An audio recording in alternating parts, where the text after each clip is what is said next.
purpose of today, really from me to you, is just to sort of talk a little bit about what we're trying to accomplish, because I think often we get hung up on the exam. Everybody focuses on the exam, and that's what we're known for, this hard, tough, time-consuming exam.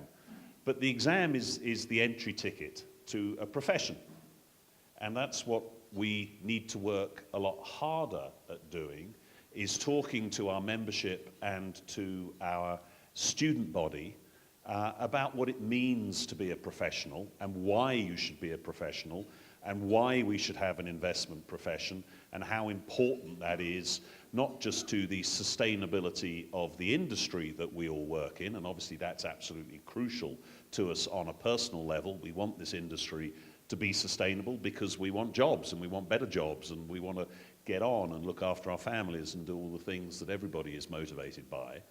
But what really lies at the heart of a profession, and that is serving society.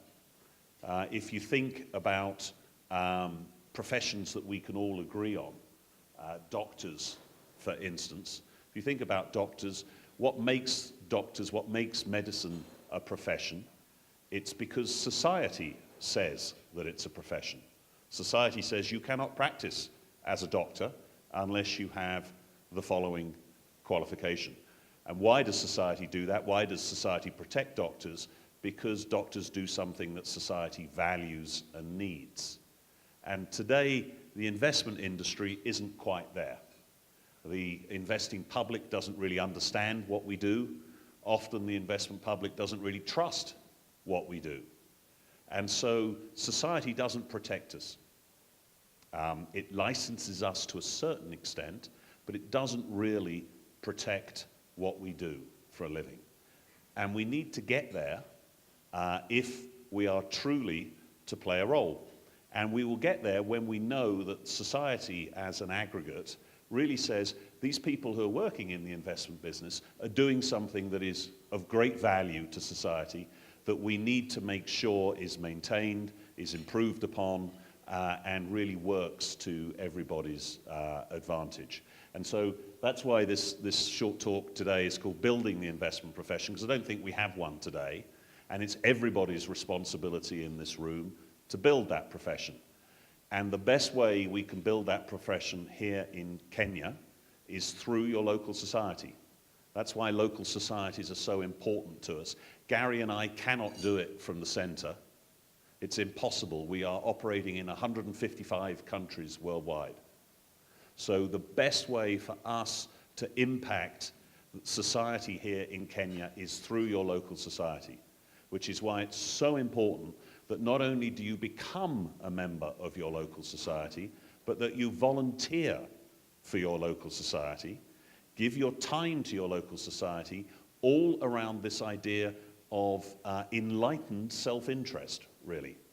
Work with your society to help improve the standards of the profession here in Kenya, because not only will it help you in your careers, but it will also help Kenya grow, it'll help all citizens achieve their financial goals, and ultimately it will build a brighter future for everybody.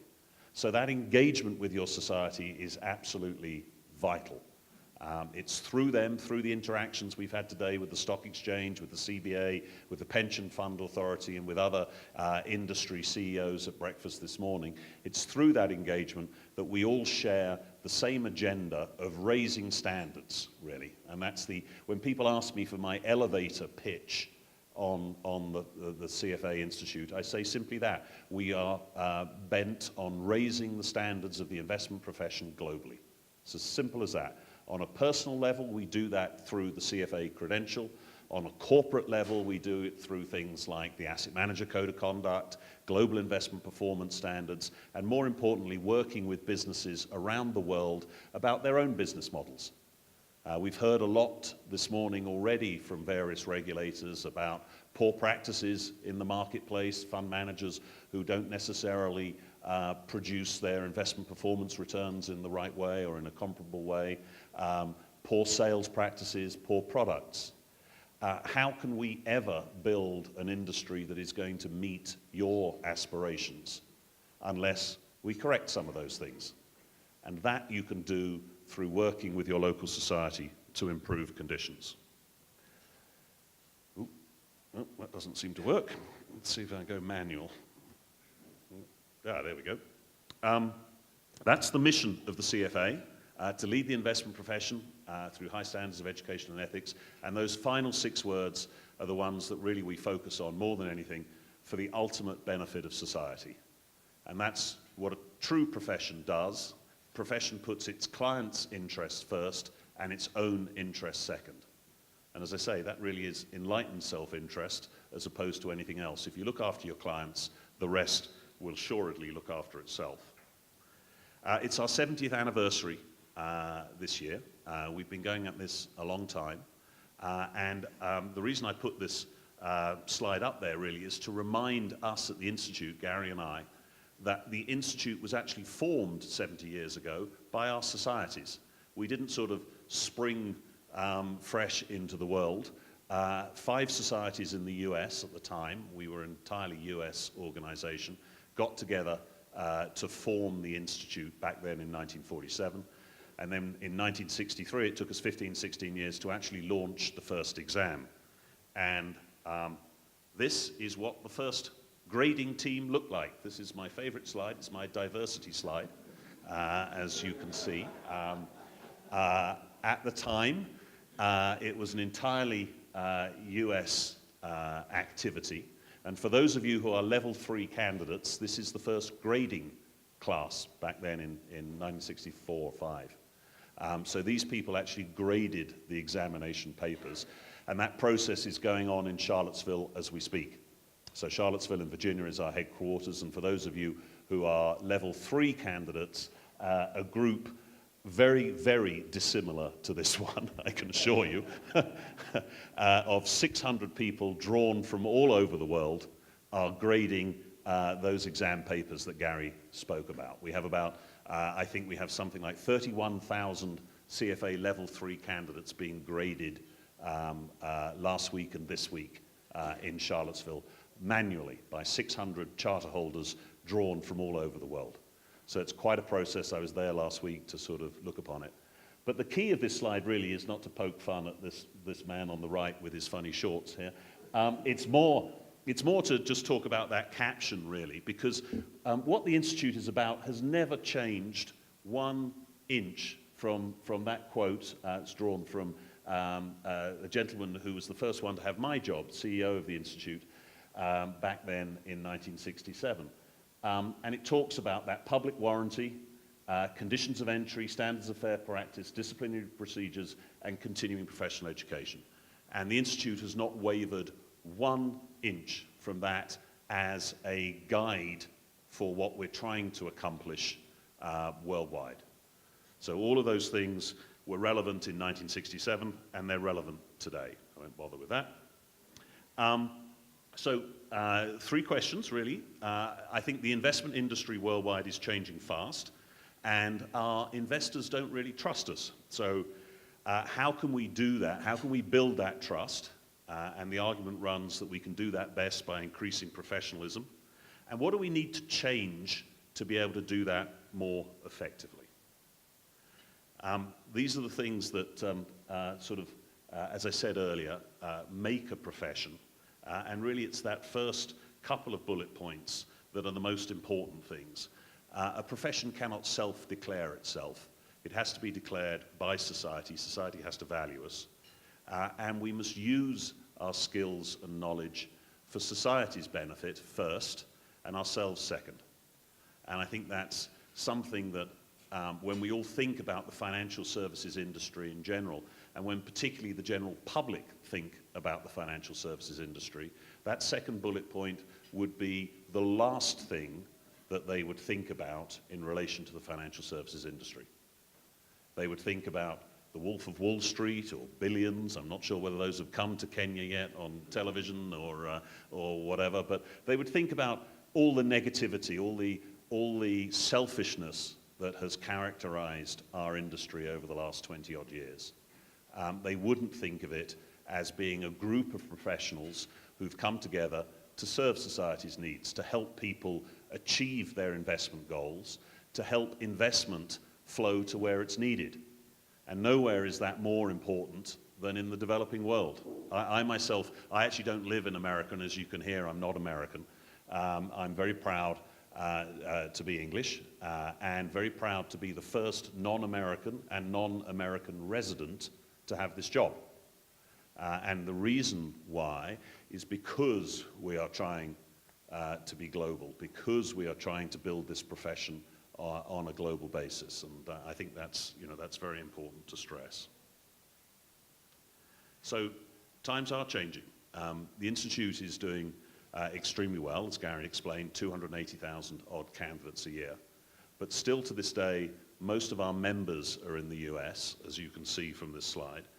Something like 80-odd thousand of our 145,000 members are in the US. But overwhelmingly now, our candidates are coming from Asia. And when we think about that, that's really an emerging market story, most of them coming from China and from India.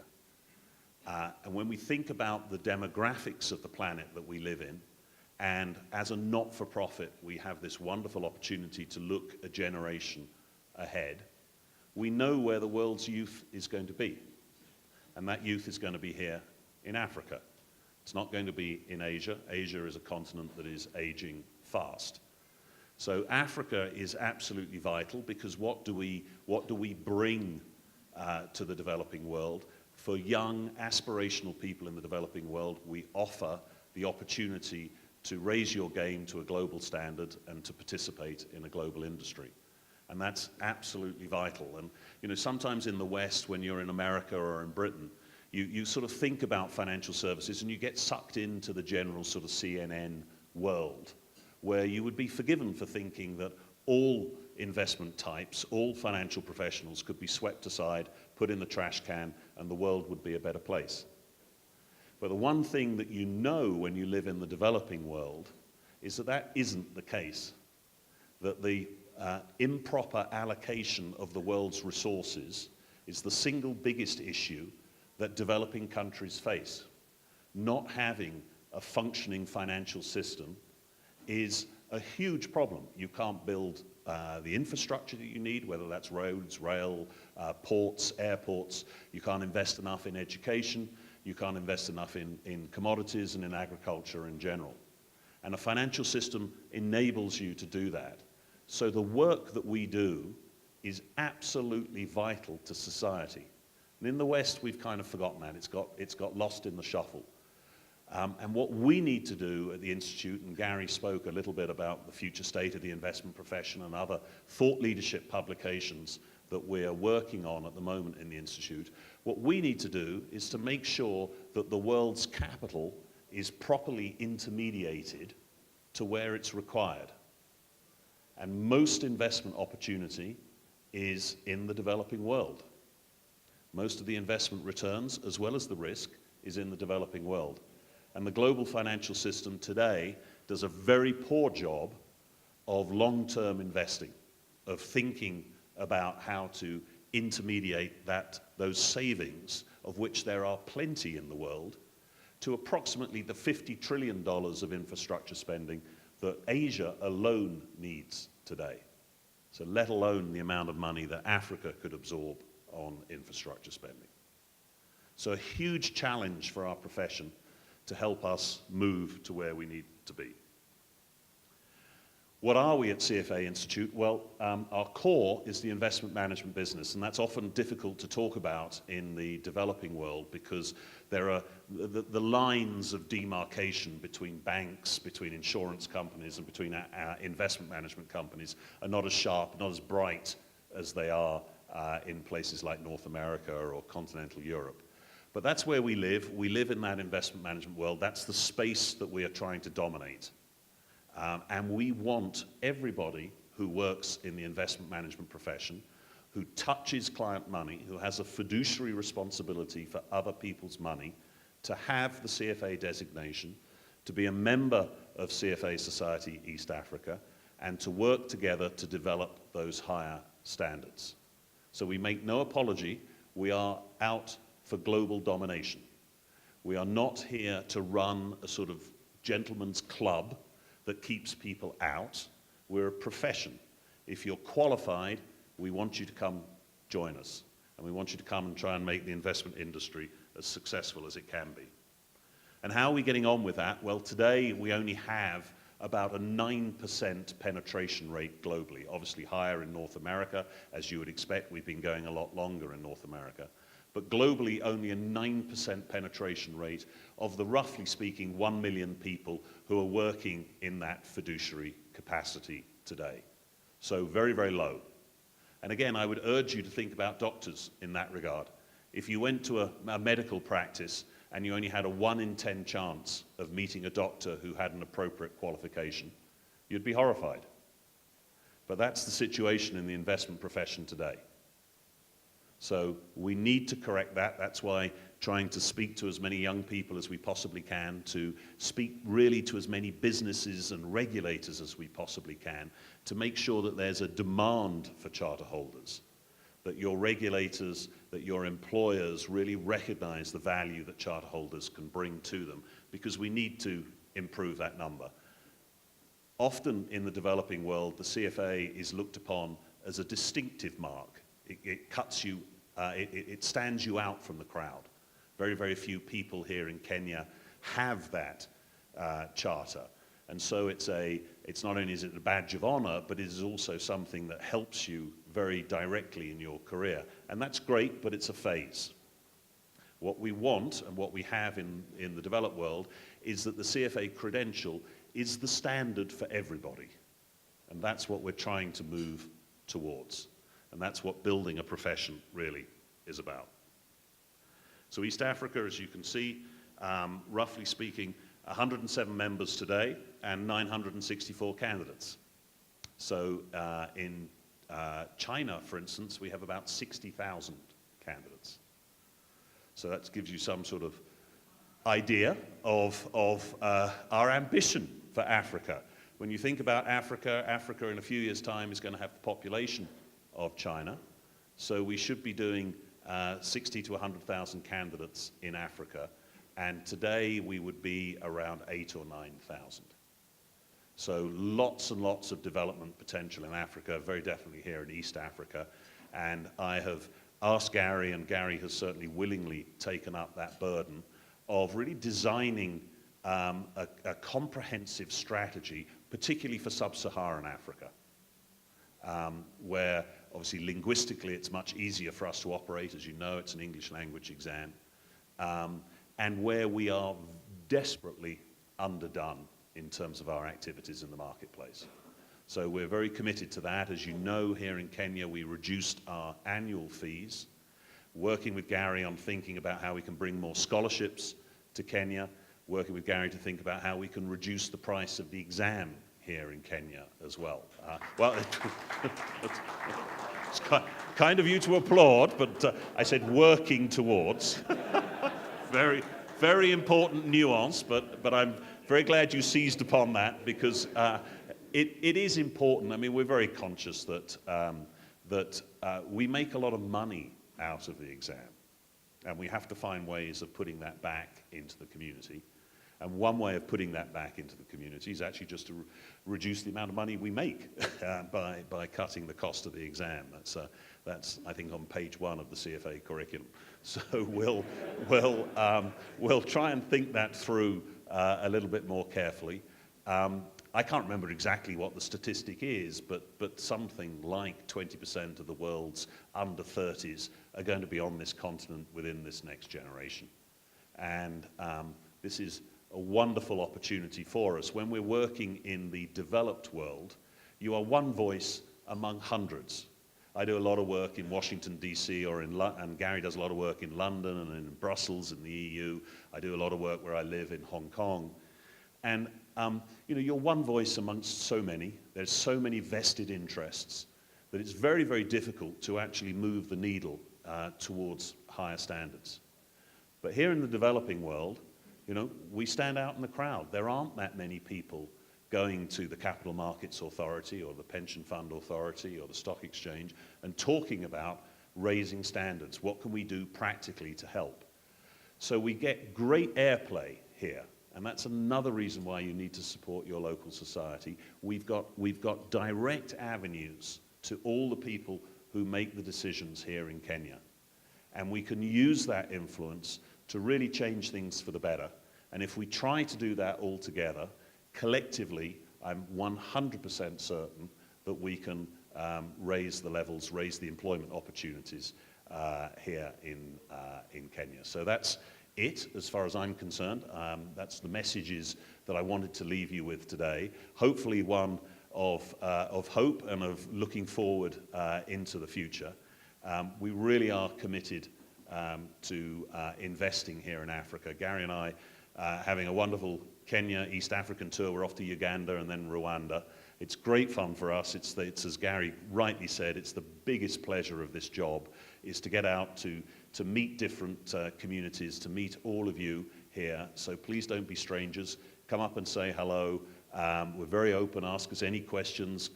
Particularly give us all of your complaints. I like to receive those, whether it's about the curriculum or about the way that we operate. Really want to hear those, because we can't move our platform forward unless we hear from you as to what it is that we're doing wrong, what we could do better. So don't be shy. Gary and I are big boys, as you can see. We promise not to cry or run away or do anything like that. We'll take it on the chin, and we'll do our best to absorb what you tell us and hopefully work towards a brighter future for Kenya going forward. Thank you.